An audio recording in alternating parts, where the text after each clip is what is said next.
papakita ko sa inyo itong model ng Madonna, yung Julieta.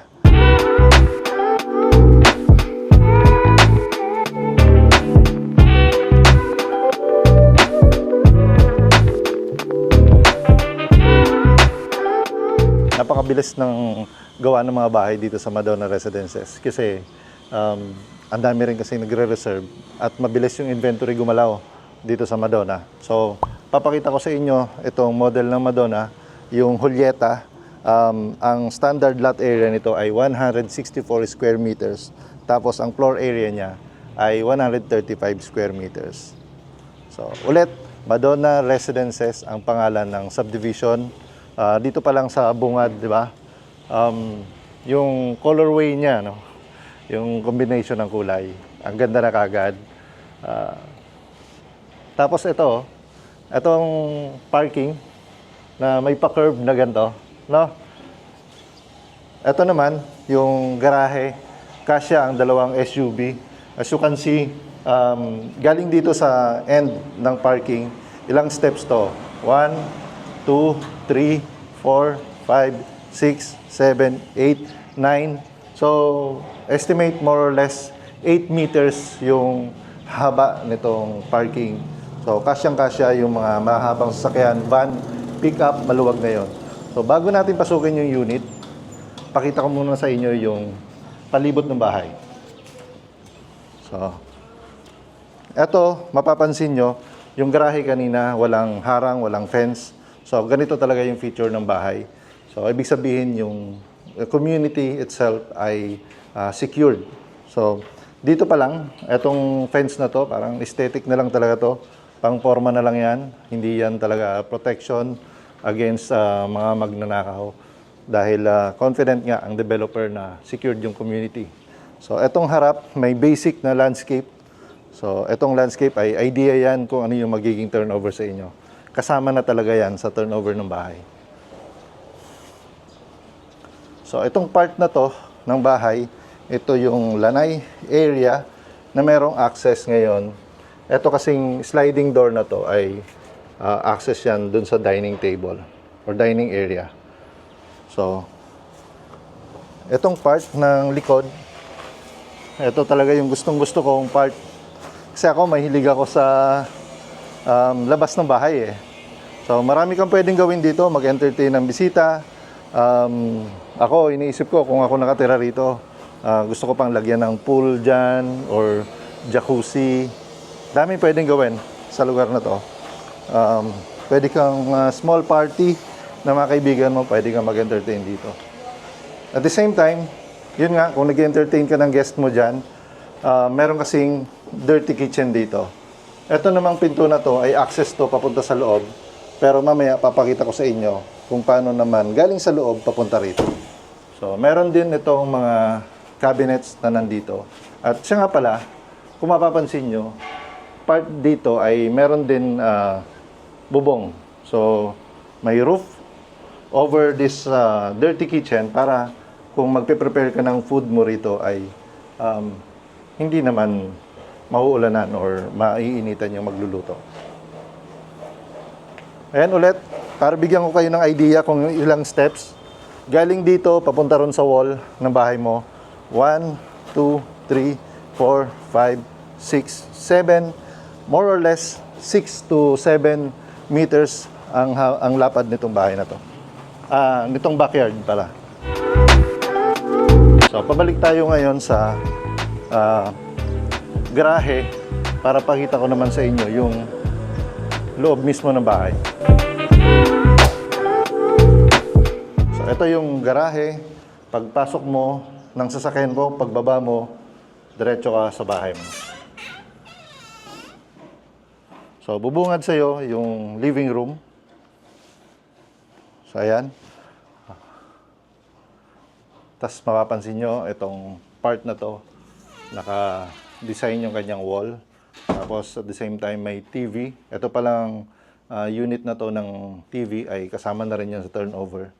At yung ceiling niya, kakaiba. Galing din, ganda rin. Tapos itong part na to ay mayroong 6-seater na dining table. Ito yung sinasabi ko kanina na mayroong access naman papunta doon sa lanay area. Yan yung ano natin kanina. Na pwedeng i-slide tong door na to. Punta ron.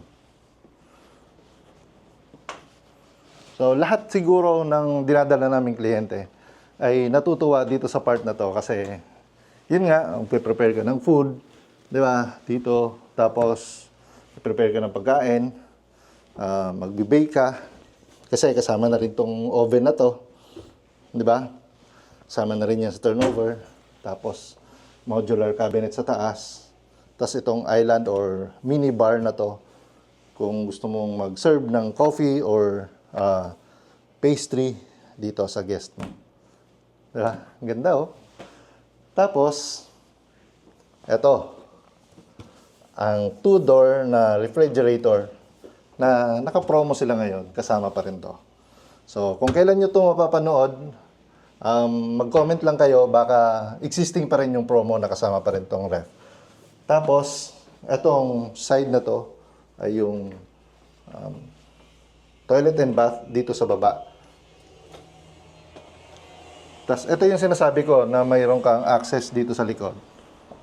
So, babalik lang din tayo ulit dito sa dirty kitchen. So, from dirty kitchen dito sa labas, nag-prepare ka ng food, luto na, diretso mo na isi-serve dahil may access nga papunta doon sa kanyang dining area. So, balik muna tayo rito ulit kasi papakita ko pa yung isang kwarto dito sa baba. So, mostly kasi ng mga client ay naghahanap ng kwarto sa baba kasi nga naman, pagka ang lahat ng unit or lahat ng rooms ay available lang sa taas, paano naman daw yung mga kasama nila sa bahay na medyo challenging na yung pag-akyat sa taas. So, ito yon. Ito yung purpose ng mga ganitong klaseng model na unit na ginagawa ng kwarto talaga sa baba. So, ayan, kung nagandahan ka na, first floor pa lang po yan. No? Papakita ko pa sa inyo yung 3 kwarto sa taas at meron pang 2 toilet and bath sa taas. So, akitin natin. Oh, nandiyan ka na pala! So, ito yung taas. Pagka-akit mo rito sa second floor, merong toilet and bath, common toilet and bath dito sa taas.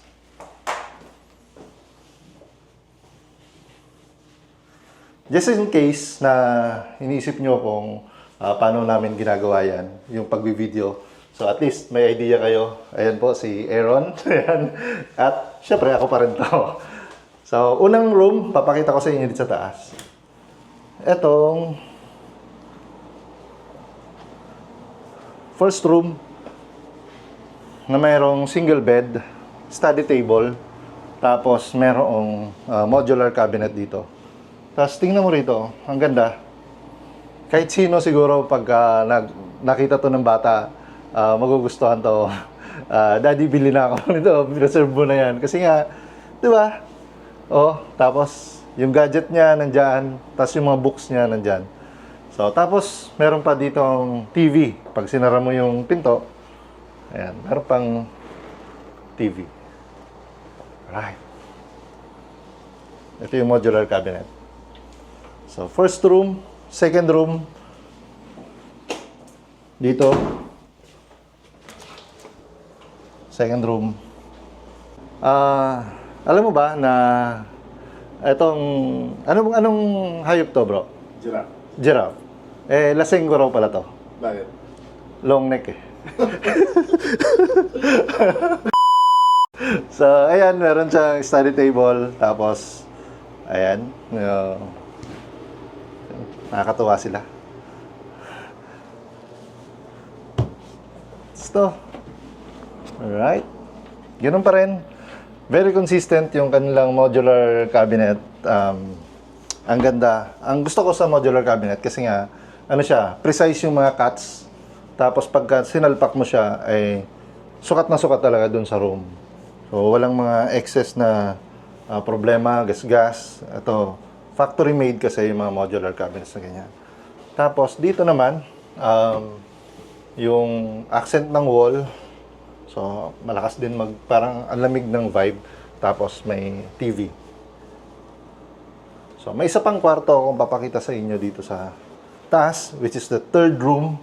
Ito yung pinakamalaki sa taas. So, dahil nga siya yung pinakamalaki, so, may idea na kayo siguro kung anong tawag sa room na to. Ito yung master's bedroom.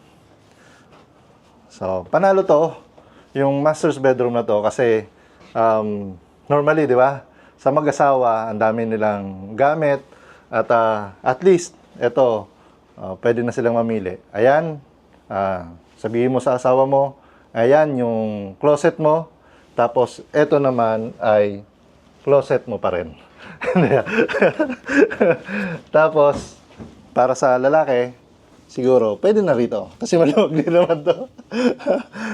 So, may office table or kung mahilig magbasa, so pwede pa rin work from home dito sa portion na to ng bahay. And itong portion na to, no, yung naka-design yung kanyang wall.